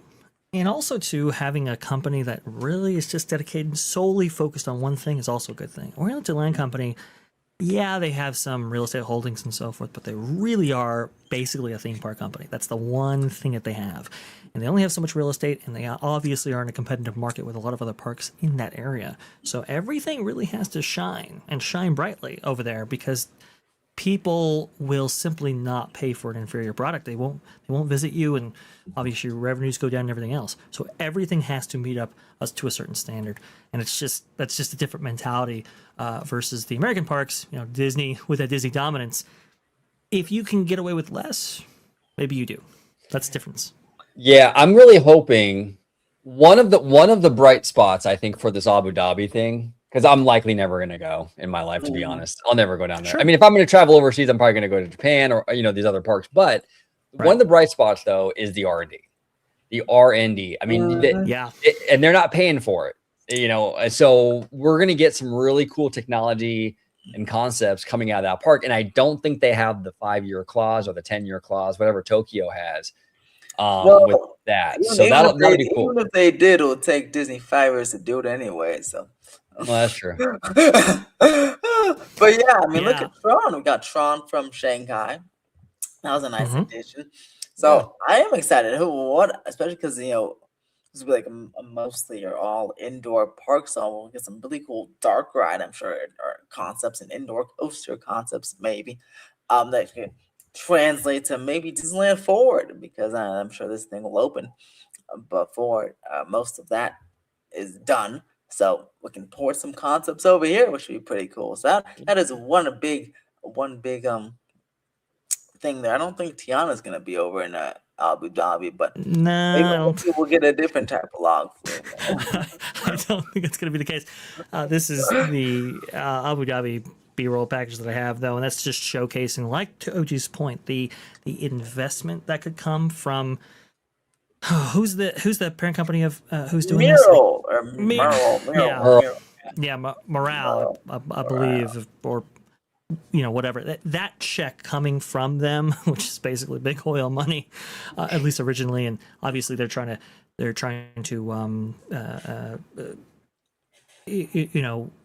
trying to diversify their investments, right? So that's why they're getting the tourism and all that.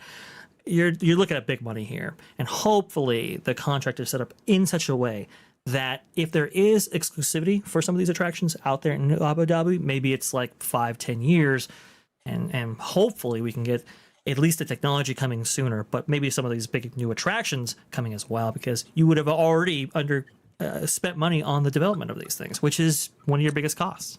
Yeah, no, well said. And this, you're right, Vash. This area of the world is really, they're getting real competitive out here with this theme park space. We just saw this crazy coaster come out of Six Flags, Qiddiya City, which is insane. It's like on a mountain.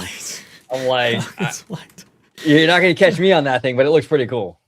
It is insane. Did you see a Coaster Studios POV reaction to that one? He was speechless, Taylor. He was speechless. He said, "What was that?" He was speechless.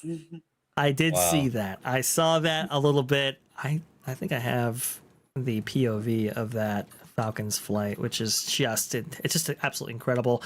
For those of you who might not be familiar of that, that's like the biggest, largest coaster by far that has ever been built, and it's an Intamin attraction right there. It is absolutely insane, very, very intense. But I have heard, it looks like I have Theme Park Worldwide here with a POV from them. Let's go ahead and put that on screen right now so people know what we're talking about. I have heard the concerning thing about this is capacity, because the block zones and how they're actually arranged don't allow for a lot of trains on the track Yeah, 'cause simultaneously. I think it's what only 3 at a time, right? Yes, which is like sub Yeah. 600, 500 And people. they only fit like what 20 people per train, 20, 25. Something like that. It's just very limited capacity, and everybody wants to ride this thing, which rightfully so. Yeah. This is one of the biggest coasters, but capacity is an issue. There also there's some stuff regarding rollbacks and so forth. They might eliminate some trims in some places in order to increase operational efficiency, but you're always going to be limited to 600 or so max capacity. One of the reasons for that, Wizard, is because of the sheer speeds that this travels for the length that it does. The wheels, we had this conversation before, have to be massive, right? But not only that, the amount of friction that is created and thus heat have to be cooled. And apparently, the trains have to sit in the station for a minimum of 4 minutes to make sure that those wheels are cooled using their built-in cooling system. That's some of the challenges of doing a coaster this large and fast. By the way, by the time if I got on this and by the time I got to the top of this hill, I already would have been dead. So I just want to This is absolutely insane. If I didn't die already, then I die right here. So, or I would die, if I didn't die there, I'd die on the Camelback Hill, which is where Mr. Taylor from Coaster Studios became speechless. Well, I love how it goes up that hill, and it kind of kicks it on that cliffside for a while, and then comes back down. It's a great design. You realize this is bigger than the St. Louis Arch? This hill right here. It's the scales are hard to quantify, or hard to cognitively think about, because for a coaster it shouldn't be this large, and they're figuring it out. I think there's like 5 trims on that Camelback, and they want to reduce it. It seems a little aggressive, but no, this is a success, at least from a fan perspective, and everybody wants to see it. But because of that capacity issue, it's not as good as it could be, and that's really unfortunate. Shout out to Intamin, those crazy fools. Wow!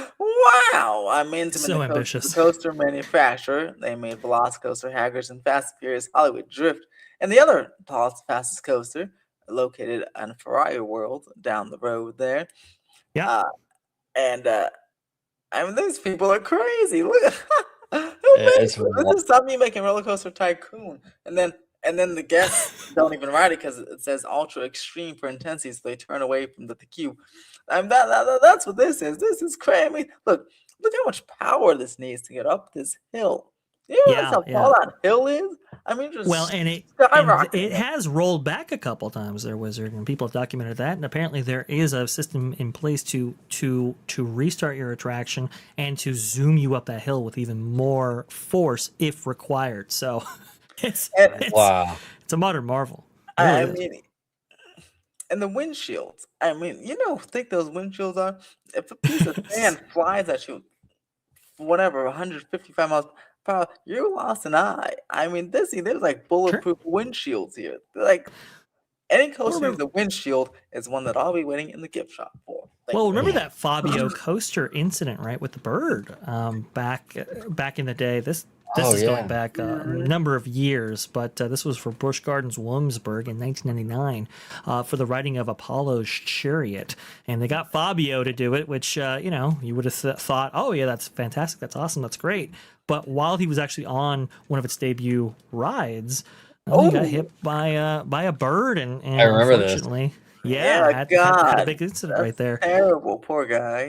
That's why those windshields. That's why those windshields are there in order to prevent that from happening. To Wizard's point. And the crazy part is, there's other tall coasters in this park, but they all look so tiny compared. Because this is so massive. But they have the world's tallest dive coaster, and they have massive coasters here, but they're just so tiny compared to this beast. This is wow.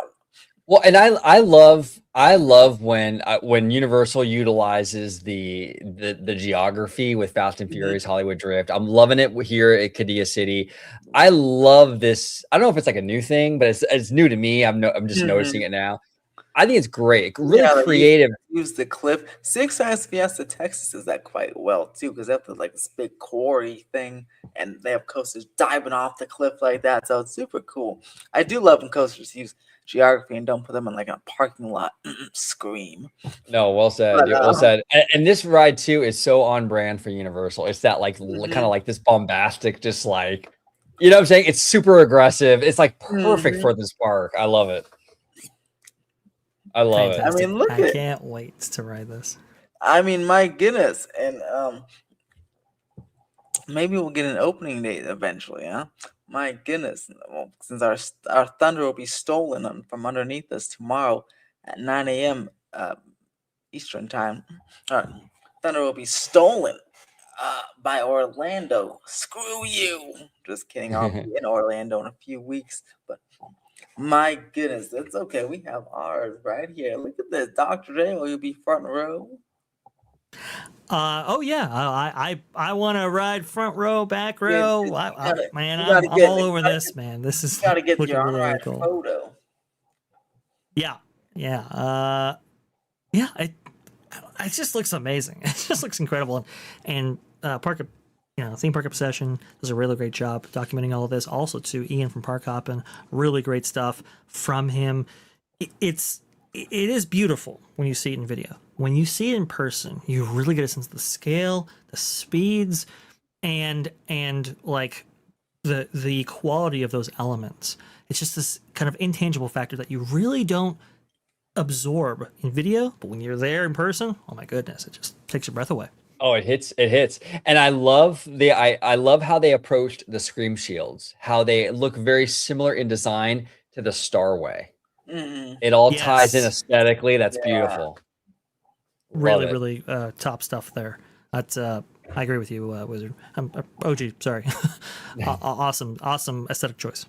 Yeah, yeah, and these cars, I mean, it is great stuff. I mean, this is gonna feel super intense, by the way, because there's no over the shoulder here. This is a Right. lap bar.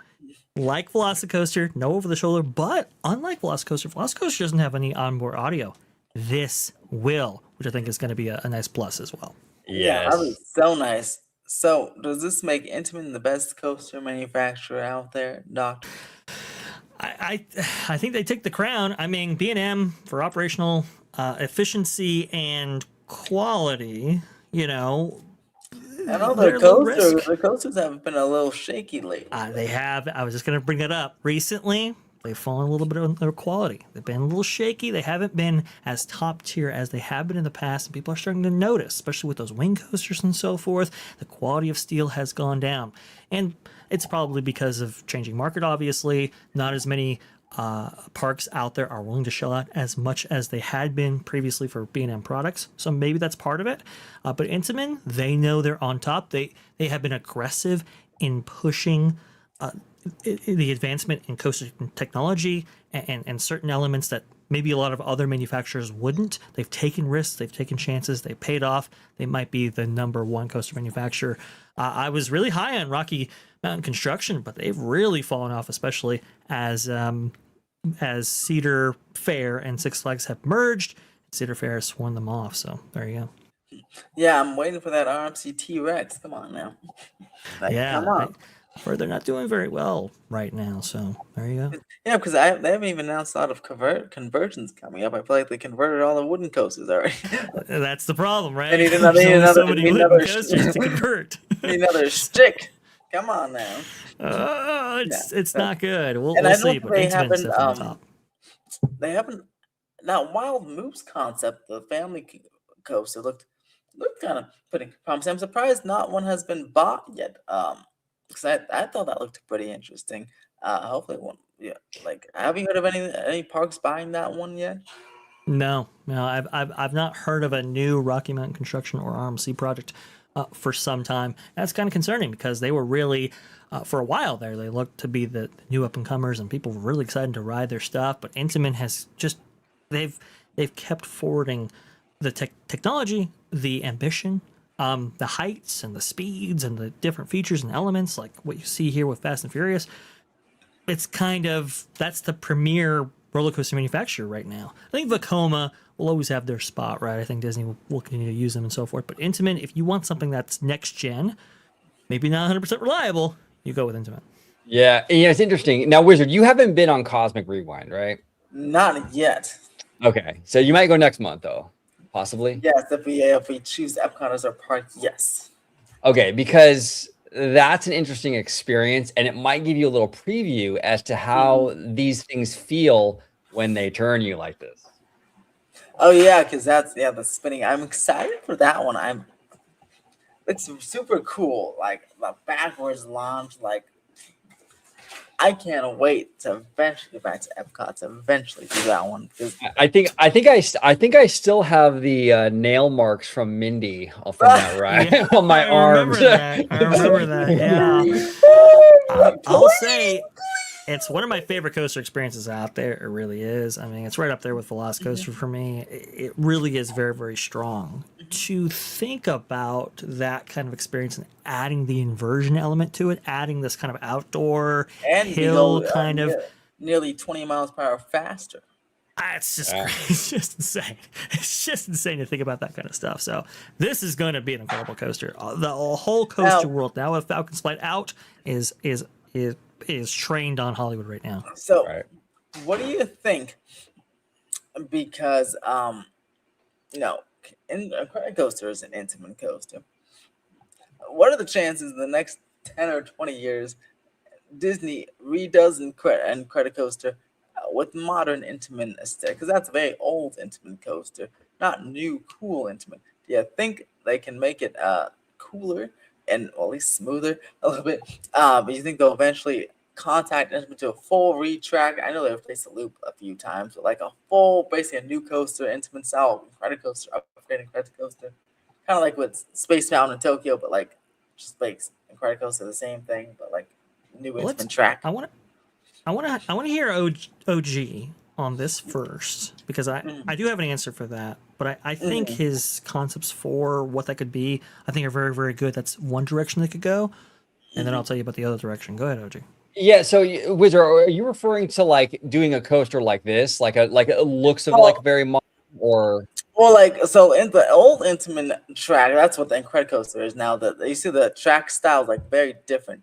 Right. Then, and that style was like known for its breakdowns, and they were cool, but they weren't like, they weren't on the top of the game back in 2001. Yeah, but now they make smoother coasters. Like this track would be very smooth, and then more modern, like better coasters. I was curious because every time I go on Credit Coaster, especially when I go on the loop, it's always rough for me. So I'm like, man, I wonder if they'll Disney will contact Intamin to retrack it with their new stuff, with their just new track, even the same layout, just new track. It's like this style track to kind of match their current game to be like a much better coaster and smoother coaster. Yeah, as long as they keep the aesthetics looking like a wooden coaster. Yeah, I wouldn't. It'll be like a white wooden coaster, but just like new track to make it like a smoother, better experience. Yeah, that'd be cool. And these coasters, they do have a and big shout out to Gordon, by the way. We love Gordon. What's up, Gordon? Yes, I love Gordon. Oh, Jeff Gordon for the $5. Jeff Gordon's a great guy. Good to see you, Jeff. These coasters have a shelf life. I mean, eventually that day is going to come where they have to address it. Yeah. And we're coming to that. I mean, Dre, what is it like? It's about 20 something years for these. Yeah. So this coaster, and the only thing that's got replaced so far is the loop multiple times, but none of the actual track I think has been touched besides the loop. Yeah. It hasn't. Like OG said, these things do have a shelf life, and I do believe this is coming up on the expiration of its shelf life. I mean, the amount of use this gets is far higher than maybe like a Six Flags park and so forth, especially for a seasonal park. Like, this gets used. It's used a lot. It has been the complaints surrounding the roughness of it have kind of increased and so forth. You can definitely see this being replaced. with the kind of modern Intamin Trek that they have, and also to modern trains, right? So Exactly. I was gonna ask my next question. I was like, I know and this may be a Disney thing because of safety, but with a total retrack, obviously maybe some new trains, but maybe we can get some, non over the shoulder restraints. Again, that might be a Disney requirement for safety things, but at least better. Because I know even some older over the shoulder restraints are like a little thinner sometimes nowadays. These are like very, very thick old school ones. Very uncomfortable when I put that's why I barely go on the coaster because it's very uncomfortable overall. Putting the thing on, going on the rough loop, going on the, it's just very uncomfortable. So if it was like better, like experience. I mean, you could do a number of things, right? You can replace the track, you replace the trains, you can replace the restraint technology actually used for more comfortable experience. Obviously, that's one of the biggest complaints about this. Like you said, those rough restraints kind of have those head banging going on. That's only made worse when you actually hit the side of your head on those restraints and so forth. But you also too aesthetically, and I'm not just talking about the white wooden coaster portion of it. I think they would maintain that. But look at the quality of the Incredibles re-theme or overlay to this. Hasn't been perceived all that well. We can improve that as well. Get rid of Jack Jacks on a stick. That way it can increase the return on investment like they like to see all the time. So I'm like, get rid of Jack Jacks on a stick. Maybe add some cool, maybe like bouncing animatronics of Jack or something at that location. Yeah, there's so many things you can incorporate now. Add some cool projection mapping in the tunnels, like something that can, justify the actual reason why we would be doing it is to extend the shelf life and be a better, comfortable experience of the thing. Yeah, there's just so many things you can do. But yeah, this is going back to February of 2001. Yeah, 25 years. Well over 25 years. And the only thing that got replaced is the track. I mean, the loop. 25th anniversary in February. And it's funny. It's like even during the re-theme from California Scream Team Critic, you realize only certain parts of the coaster got paint. I remember they were doing that. I was like, why didn't you paint this part? They only painted certain parts, so not even the whole. Some of these things haven't been touched since 2001. And you can see it too, like especially when you're coming down towards like the unload. Some of that track in that final run, where you take your picture and stuff. Yeah, that track is looking rough. Like, come on, Disney, this is your star jewel, one of your star jewels of the park. You can deserve some better love than this. Well, and also too that final break. I don't know what it is, but it's by the Jack kind of figure there. The last one that you see, he's kind of size or whatever. That break, I don't know what's happened in the last couple of years, but it's gotten very aggressive. And so, it has. Sometimes I've been there, and I guess there's a little delay in the station, so they're holding at the break, and I hear it stop, and it's like, and like it's like wow, and I was like, whoa. Like, are you guys okay up there? It is very, very, very intense right there. So I would like for that to be, addressed. And there are just so many things. Like, I like this coaster, I really do. But in the modern era, it has kind of fallen a little bit. So maybe we could get some, I don't know, some modern elements, right? Maybe some modern RMC or Velocicoaster type elements to really kind of up the ante just a little bit, while also keeping true to its aesthetic. And new trains, that would be awesome as well.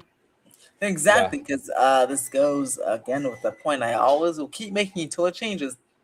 The Disneyland Resort has not gotten a new roller coaster of any kind, small or large, since 2001, folks. That's and here's the thing. After going to Disney World, I love Disney World has a lot of like these kind of like these mid thrill sort of family coasters, like a Slinky Seven Dog. Dwarves. Yes, exactly. Seven Dwarfs, Slinky Dog. And those are great. Oh, those are amazing. I would love to see more of that kind of coaster come to Disneyland Resort. Especially because those, at least Seven Dwarfs, we'll Slinky Dog too, but Seven Dwarfs is very highly themed, which is very nice. And again, Slinky Dog, guys, is themed to the backyard. That's themed to a coaster, I guess. Backyard playground coaster. So those present great theming opportunities. something. Like I said, even if we got a Gadgets Go coaster, style coaster, something, I'm like, please, where's another Disneyland roller coaster out here? It's like every Disney National Park got one except for us. So if you're not going to give us that, at least give us, like I said, a retract of this guy here. Yeah, and I think you're gonna get that wish, Wizard. I think they're gonna have to do it. 'Cause, I mean, soon. if Yeah, you I look think at this they're gonna have to. POV, a lot of this track is like so rusted it's black. Look at it. I mean, It's in rough shape, and you can see the camera shake. That's an indication that obviously there are rough spots in the track, rough transitions and so forth. They've replaced that loop a number of times because the forces apply to that and so forth. It's time. I think it's time to update it and retrack it and give it the entire package right there. Whether or not they'll actually pursue Intamin to do that, that's an interesting development because I don't think they've partnered with Intamin almost ever after this. So that's something to watch. That's a great point. And one of the big things I think holding them back from really going all in with doing what we want to do with this coaster is because of the lack of e-tickets in this park. Yeah. You take this down, you don't true. really have much else, So hopefully after Avatar and Avengers and all Coco, hopefully that will give them a little bit of breathing room now to sort of dig in and fix this thing. Great. yeah, shoot, Great. because for that same reason, the Incredicoaster, I think it's under refurb now, but for a while there, I think up until it changed in Incredicoaster, there was not a single refurb of the thing because it just, you can't have it down. Same with the Radiator Springs Racers. There's like one refurb of that just like a year ago after 13 years because, you just can't have it down because the wait time soar for something else happens. So, yeah, more things in this park will not just help DCA with the new stuff, but it'll help it with its existing attractions as well, which is quite nice. Yep. So well true. said. So true. And please put a ride in the other Helix. I know they're supposed to be an Ursula thing. way yeah, back the in the day, but Ursula. anything like a nice little spinner, again, anything to increase the ride count would really help the park. And that could be done in like a few months. They can just do that. That could be a D23 announcement. 2026, they have it up by summer 2027. That could be super easy. It could be Incredibles theme, tie in with Incredibles 3. When does that come out? Like 2080? I know animation takes a while. Yeah, it takes about 4 years for animation. They announced that at the D23 Expo in 2024. Right. It's like 2028, maybe 2029-ish. Yeah. Okay. See, that'll be perfect. You can have the make a little Incredibles flat ride. Boom. Have it ready for next year. Increase the capacity a little bit, and then you'll have something for 2028 and 2029. I should be the CEO. Jack's swirling cookies or something. There you go. That works. Yes. Oh my gosh, they can continue to pump that cookie smell like they do on the coaster to get you to buy the cookies. I'm telling That's you, the fit. That's synergy. you have to justify it for executives. That's the way you do it. That's how you do it. The pitch. Oh yeah, and please fix that googly Jack up, or actually fix this whole scene, all of it. When you I'll be like, come on. Yeah. Never was as good as advertised, and that's the most unfortunate part about it. Right. Well, hey, thank you guys for joining on this lovely Incredicoaster chat and this lovely chat about other coasters. We have a big announcement tomorrow. Are you excited? It's coming, Fast and Furious.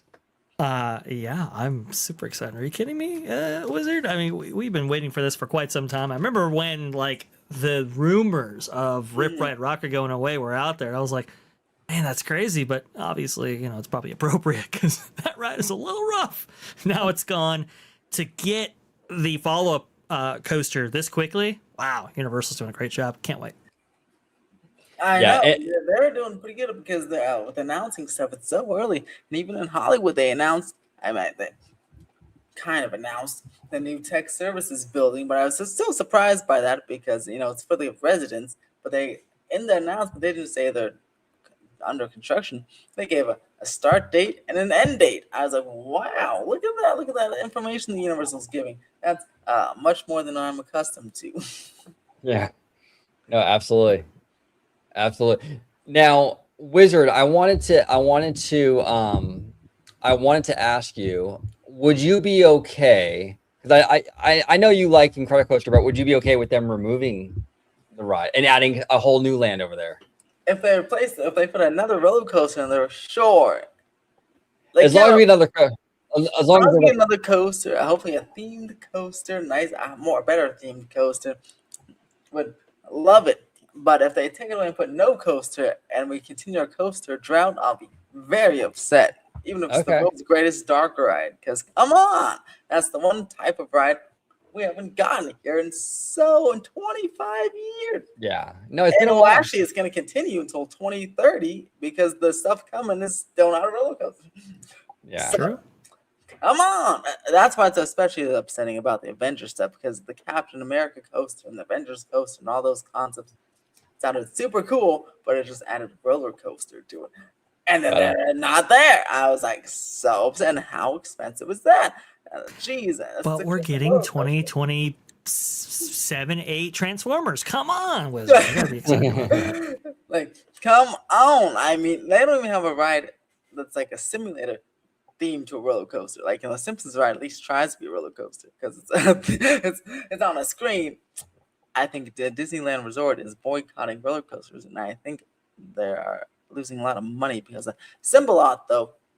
Symbolot will handle a coaster. It might be space related. I think that might be one of the motivating Yes. factors, because if you're going to have big thrills and speed, you need a lot of space for ride length. And Yes. if you want to go something with slower, yeah, but nobody wants Like- slower. So. yeah. A Symbolot makes sense because you're gonna want something a little more intense in this park, DCA. That's you got the space, you got the park. That's where it's gonna go. Absolutely. Yes, please, because come on, if Legoland can do Galactic Coaster, which isn't that big of a footprint, Disneyland can replace Goofy Sky School with an indoor coaster. That'd be great. Yeah. Do Well, anything. that's another one that's looking kind of rough. Yeah, Ooh, that one is an off the shelf thing, so I don't need a retractor. That one can just go in the scrapyard with Primeval World. And that's another ride. Not to go. I know we're taking off, but that's another ride at Legoland. They have a version of that at Legoland, and that thing is a beast over there too. I was shocked because I got on this thing thinking it's gonna be Goofy Sky School. The drop is like 3 times that. I was like, no, it's a 50-foot drop, that one. yes, Which is thank you for the Canadian Mr. $5. Seymour Duck. What's going on, Mr. Duck? I'm glad to have you as the 51st state. I'm just kidding. I kid. We got the earnings call. We got the earnings call. The Disney February earnings call. 2nd, Yes. So Seymour and I. going to be announced. Let's go check out OG 55 and the Seymour Duck late night show. The Duck. Yes, Con. we're gonna be breaking that down. That's gonna be a very interesting earnings call. I'm very curious to see what is it like, what's announced and what Monday. Hello, weird. Stay tuned. Yep. Stay tuned. Duck Pond. Let's go. Oh, there it is. Look, there's a no. Okay, Seymour. I have to say, your thing reminds me of what's that Marvel guy's name? Oh, Howard the Duck. Yes, that's what it reminds me of. I love that guy. Howard the Duck. But yeah, go check them out. They're gonna break it down, and maybe Dr. Dre's channel will be up. I don't know. It's early February. We'll have to see. But potentially, if it is up, he will be breaking it down too. And then maybe we'll all pop on OG's channel and break it down again. Maybe we'll be so. Unless Disney says nothing and bores us all, then maybe we won't break anything down. But well, that's the beauty of some of these. Sometimes there's enough there that you can do multiple shows on it. You know.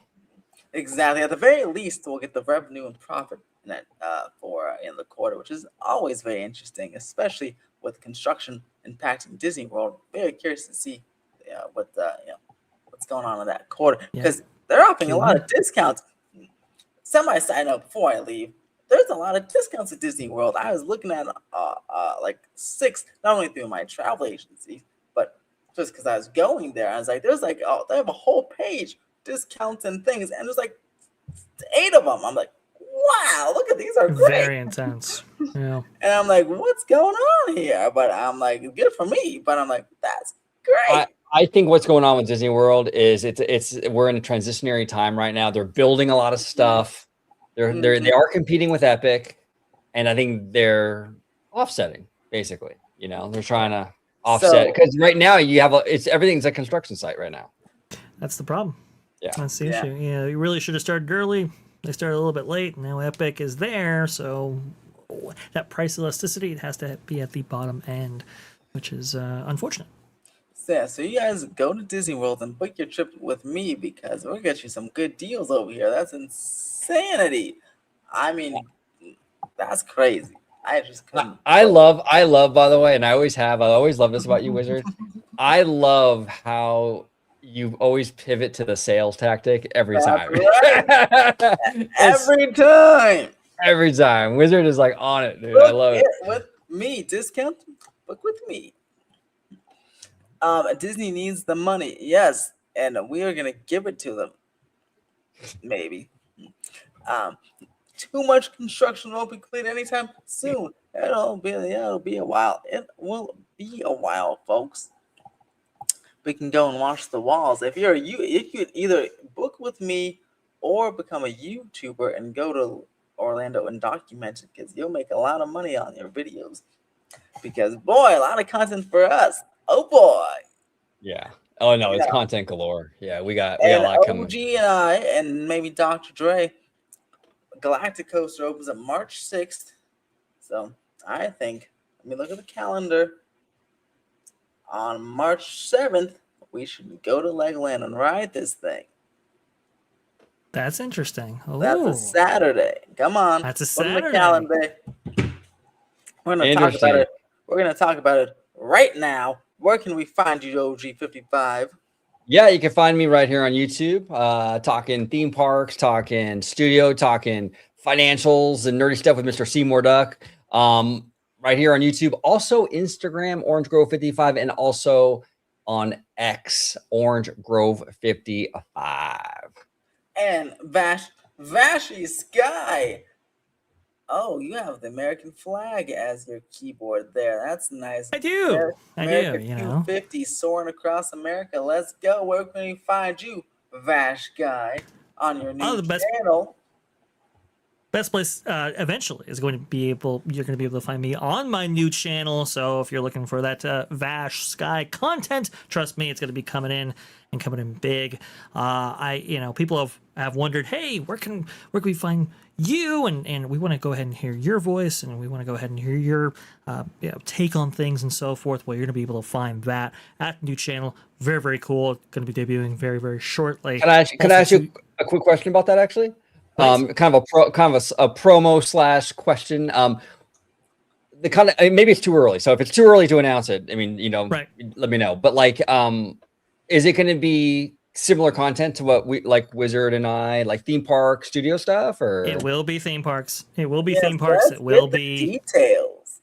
Oh yes, it will be theme parks. It will be conversations regarding enhancements going on in Walt Disney World, right? Tracking Universal announcement, but also too, I really want to go ahead and expand the game just a little bit. So we're going to be doing historical retrospectives as well, talking about the history of some of these amazing attractions that we love, and maybe what lessons we can take away from some of those things that have happened in the past, and where we can kind of project where things are going. So we're going to be doing a lot of great stuff over there on that new channel, debuting very, very soon. And hey, if you want to find me, closer to now, I suppose, you can find me here on Monday nights over there at Theme Park Wizard. Let's show you're watching right now, and also too on that Park Place every single Wednesday at noon Eastern. So check it out. That's right. And what'd you say, OG? Monday night at 8, right? Every Monday you do this? Oh yes, Monday night at 8. Magic Monday is live. That's right. Yes. Pacific Standard Time. And make sure to like, subscribe, and guess what? Stay tuned, because I'll be doing a whole video tomorrow on the big announcement. It'll come up around 7 o'clock. So get ready. Get ready. Get curious, subscribe, or be a